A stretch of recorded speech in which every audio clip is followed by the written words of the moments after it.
Okay, so this week I wanted to talk about insecurities and how they affect us in our everyday, how they affect us basically just differently. I feel like our insecurities are all different and they all affect us differently. So I know that can be a little vulnerable to share, but like, do you have any insecurities that like eat at you a little bit? Whether it's like physical, emotional. When do you feel most insecure? I feel like I have grown a lot from being like super young, obviously. Like I've grown in terms of like my insecurities. I've gotten more comfortable with myself. Because when I was younger, I definitely was way more insecure. Now, at 28 years old, I feel way more confident than I did when I was 18, you know? And right now, I feel like some things that I'm vulnerable about that, like, I've noticed about myself is I'm way more emotional than I ever was. Like, I cry so easily. It's not... Yeah. I don't know why. I just do. And, like, I have to... consciously so like I don't feel super comfortable tearing up in front of everyone, you know, so sometimes I have to like just that's a big thing I think with a lot of people. Like I can't cry in front of people. It's so hard for me to cry and actually cry. If I ever have cried in front of you or around you or anything, that's like an extraordinary experience because I don't cry in front of people. That's showing so much vulnerability, and we just had this discussion where I struggle with being vulnerable, which I don't cry often though. It's kind of contradicting because it's like I'm saying I'm not comfortable crying in front of everyone, but I also cry easily. But I cry easily, like if I'm watching Grey's Anatomy, I cry every episode. Every episode, I'm bawling like a baby. Things that make me cry, it's just like, I easily get emotional. It's sometimes not sad. Sometimes it's like a happy cry. Maybe. Yeah. So I don't know why, I can't remember at this age in my life, I'm such an emotional person in terms of that, you know? But I feel like, also, I feel like something else I'm insecure about is like,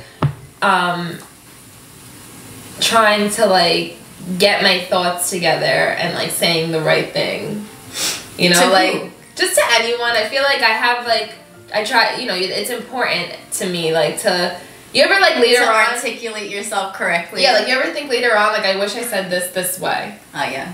So but like I said, now at this age at 28, I feel way more secure than I did like 10 years ago. Like then I was, you know, like things like even remember we spoke about like eating alone or something like that, like eating alone, you know, like I could easily go anywhere now and eat alone, whereas like I did it once when I was really young, actually in Long Beach at the time. I was alone and I just really wanted to go to the diner and I went alone and I sat at the little like bar thing, you know, and I got a coffee and I got breakfast and I was alone. That was the one time I did it, and after I did it for the first time ever, I felt so much better, like just doing it. And that was something I was not confident to do. And now I would easily be able to go anywhere and sit alone and have my own dinner. I wouldn't feel uncomfortable doing it. I love it. And it's like so much cheaper. Oh yeah. And it's so much easier to splurge is basically what I'm trying to say, because I'll buy so much more. I'll order so much more than I usually would if I was with someone.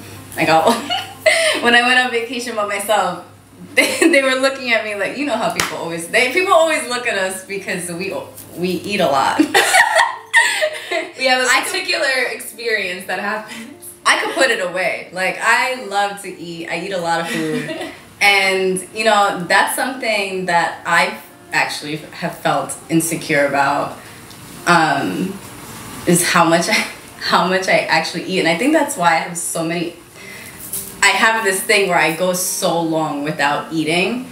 I can go hours, if not days, and I forget to eat. It's like the weirdest thing. I love eating. It's just that I forget to do. It's really a strange experience because it's kind of like a vicious cycle where I forget and then I forget again, and then it just keeps going, and then until the next day. I've been trying to be better at eating more frequently. But it was a big insecurity of mine that I would eat so much all the time. And I struggle with my weight. It's very easy for me to gain weight. So I guess that's what it is. My weight has always been an insecurity for me. Because, you know, there are certain people, like my dad is very quick to be like, you got fat. And that's a much nicer way than he puts it. So, but I appreciate it. Because even though it gave me a little bit of an insecurity, I always put myself in check. I keep myself in check. You know, I try to keep myself nice. I was gonna say, you coming from a Hispanic family and me coming from an Italian family, I'm very used to family being very upfront. They don't care. Yeah, he's very upfront. Yeah, I mean, my grandma is too. She would definitely tell me I'm gaining a lot of weight. But there was a time in my life where I was at my heaviest and nobody told me anything. Nobody said anything to me. You are still beautiful and no one cared. If you're happy, you're happy. You weren't unhealthy. If you were unhealthy and there was an issue with your health and no one said anything, then that's different. But I think that if you're happy and you're comfortable and confident, who cares? And you were still beautiful, like who cares about that? I was definitely happy. I was not confident. But you did things in order to fix that, and you changed it to be in order to be confident. You know, like you have to be happy as well in order to be confident. And then, okay. So my weight being one of my main insecurities. When I went vegan, and I was vegan for like 3 or 4 years, and I lost so much weight. I lost my whole body. Like normally I'm a little heavier, so I'm a little curvier. And when I got so skinny, I was like 112 pounds consistently for a long time. I dropped, even in the first 2 weeks of going plant-based completely, I dropped like 15 pounds in 2 weeks. It was crazy. And I got too skinny. All my clothes, I was like a 0-1. I never in my life. I'm a solid 3 in jeans. And but you were happy then too. You were. I was not happy because I lost my ass. But you were not happy. You were happy in terms of your what you were eating. You felt good. You were always saying how you felt good and better. Yes. I felt good physically. Yes, vegan life definitely helped me out, but emotionally and looking at myself in the mirror, I was not happy with what I saw. I was not happy with the way and at the end of the day, you know, I'm big on that. Like, you make yourself look good to feel good. Mm-hmm. If that's like your thing. Yeah, everyone's different. But that's one of my things. And I feel for me to not like sometimes. Really good. As long as you feel good. Exactly. That's it. And if I'm really in a crappy state of mind or whatever, every time I fix myself up or whatever, I feel better. Mm-hmm. But I couldn't feel better being as skinny as I was. And it wasn't going anywhere. I was just not gaining weight. So I guess at the end of the day, one of my biggest insecurities is my weight. And how it fluctuates so much. Like, I try to stay kind of plant-based just to maintain, but it's very easy for me to go right up there. But as long as you're happy, I feel like that's important. When you're happy, eat healthy, but also eat things you like to eat. I hate when people don't enjoy what you eat. Food is important. Shit out of my food. I now eat intuitively. I'm an intuitive eater now. When I want to be plant-based, I'm plant-based, and when I don't want to, I don't want to. And that's fine. Because I was vegan, and I was also, how many times would I say, oh, I miss blah, blah, blah. Right. I miss lobster. I miss this and that. So... And you're not giving your body what it wants. I shouldn't deprive myself of anything. Listen, life is too short. I totally agree. I think that you should really enjoy food. Like, it's okay to have that chocolate cake once in a while, you know? Like once or twice a week. The scar on my face is an insecurity for me too. If I didn't have, where is it? See, I don't This even side? know. I don't know. Don't lie to me. I think it's this side. If it wasn't for this, I don't think I would wear makeup as much as like I don't really wear makeup, but I wouldn't feel like if I'm going out to dinner or whatever, I don't think I would wear makeup if it wasn't for this. It's funny that our insecurities are so noticeable to us. Yeah. You know, it's the first thing you see when you look in the mirror because just how it is. Whereas another person looks at you like, how does that bother you? I barely see it. I have had people actually tell me, like I'll walk in, let's say I don't have any makeup on that day, they'll be like, who punched you in your face?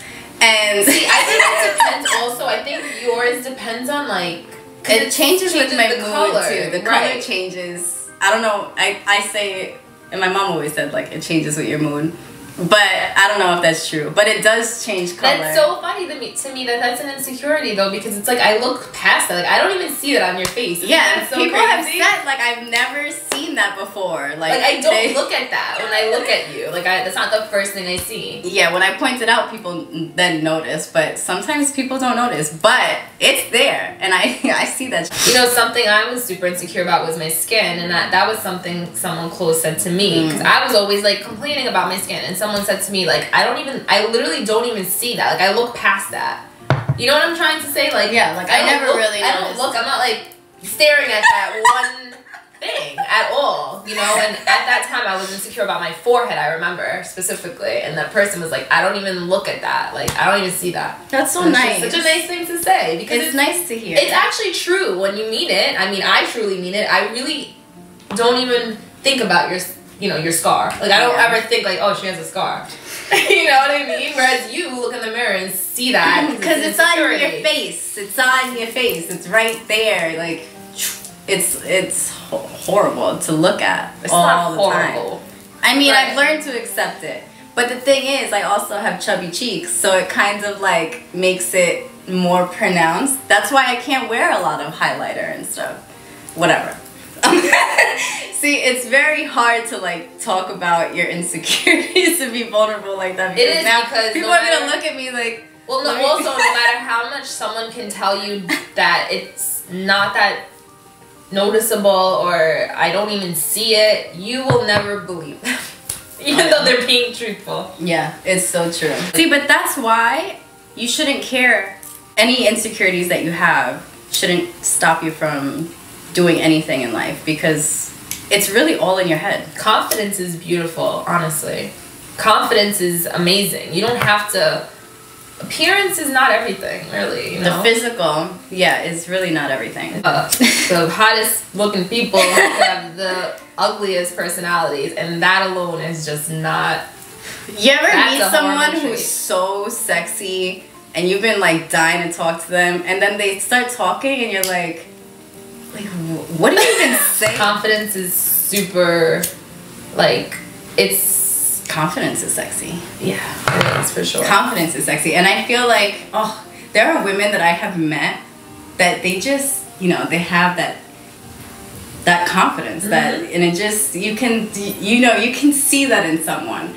And then you look at someone who's not confident and very like withdrawn. Like, and there's such a big difference, and you have to decide what kind of person you want to be. You can allow yourself to shrink yourself and become this small person, or you can allow yourself to take up space and not allow your insecurities to define who you are or what you do or how you like. Now I like this, my scar is an insecurity, but like I said, I barely wear makeup. I wear makeup to do this because, whatever. But I really don't wear it, and I've learned to love my scar. It's a cool story, whatever. I was, a stillborn, and they had to take me out, and I got a scar from it. It's, it is a beautiful story. Yeah, it's just like you tell me all the time, it gives it character. It gives me character, and it shows, like, it's a reminder that I'm alive. It's a reminder that's, it's a big part of who I am. Yeah. So I shouldn't really try to get rid of it. But I guess I never really said that like that either. You never said in that way. Like I never really thought about it in that way. It's right now that I'm really thinking about it like that. Good. It's very interesting. Do you have anything else to say on insecurities? I think also like as you get older, you know, me as being a 28-year-old woman, I feel like as you get older, if there's any 18-year-olds out there watching this, you will become more confident as you grow and become a woman. And life, I think, gets better as you become older. You know, you always tell me look forward to, I'm nervous to become 30, but I'm trying to be a little, I'm trying to embrace it more. But I feel like I look back at myself, like I wish I could talk to my 18-year-old self and just be like, or I wish I can go even further back than 18. Like I wish I can go back to like, you know, middle school or something and just be like, who gives a shit about what anyone thinks about you? If I could go back to middle school, to even elementary school. As who I am. Like, girl, that get would it be so together. wonderful. Everyone wishes they could do that, right? Go back in time. I wouldn't be the person I am. But we can. If it wasn't we just learn and we can advise the youth of today. Just be confident, everyone. Be confident. You know what? To speak to the younger female generation. Oh my God. I have a lot. The things that I've seen. Don't do that to yourself. You're so much better than that. Don't post things like that. The things we have seen, done, all that. Yeah. But whatever. You learn. You grow up. You know, I can say there are things I look back on that I'm like, why did I do that? That was so stupid, you know? But you grow up and you learn and you can just advise.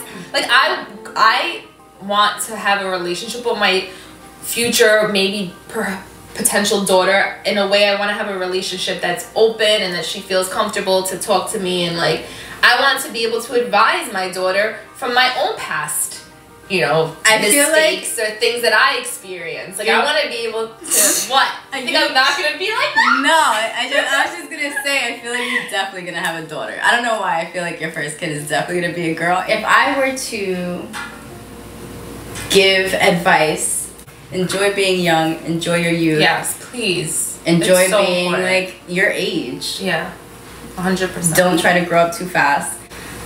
Oh my goodness. But I know like this, it goes in one ear and out the other. Like we're talking, it does. You know what I mean? But when I'm young enough, I feel like to kind of be relatable. I guess, but like when I was younger, I was not trying to hear none of that. From your mom or from anyone super from old, anyone. When I was young and I was in a relationship, you don't care. You don't care what anyone older says to you. I love this person. I'm gonna do whatever. Like that's it. I'm gonna run away. I'm gonna have sex with them. I'm gonna like they're not gonna not do it because I don't know. I know what you're saying. You know, if you're gonna, as a young teenager, you're gonna do whatever you want if that's really what you want. I understand that, but I feel like getting some sort of advice and just giving it. I'm not saying you have to take it. Just giving it, sometimes impactful. I have never, like, besides obviously, you know, getting it from your mom, who you always think is just, oh, she's my mom. Of course she's gonna say that. You know what I mean? But now looking back, of course, I think my mom was always just trying to just look out for me, obviously. But getting advice from maybe like a 20-something-year-old is a little different because you feel more relatable. That's the best word, I think. But I know what you're saying. Goes in one ear, out the other. Because at the end of the day, like, my sister is 7 years older than me, and she was giving me, you know, all kinds of great advice when I was younger. Did I? But you didn't take it. You chose. No, I was like, okay, thanks. I am gonna still go do what I'm gonna do. Like, in one ear, out the other. Yeah. So I guess what I would say is to just be smart when you're doing these things. You know, like do what you want, but also don't put yourself in danger. Be smart about what you're doing. Know the facts. Protect yourself. You know, like. Just don't make silly decisions. Don't be silly. That's like the best word. Impulsive. Yeah. If you need help, ask for it. Like seeking out help, actual help, guidance, resources. And there's a lot of resources out there. You just have to look for them. So to wrap it up, everyone has insecurities. Don't let it rule your life. Don't let it control what you do or who you are, who you want to become, or, you know, you can be anyone that you choose to be. You just have to be brave enough to make these kinds of decisions, and like you can do whatever you want. You can be whoever you want. You can have whatever kind of life that you want. So whatever fears, insecurities, because it's all kind of wrapped up in the same bubble, don't let that affect you to the point where it masks who you truly are. So take that with you, however it resonates with you. And I shall see you next time. Thank you. Yes, and be confident.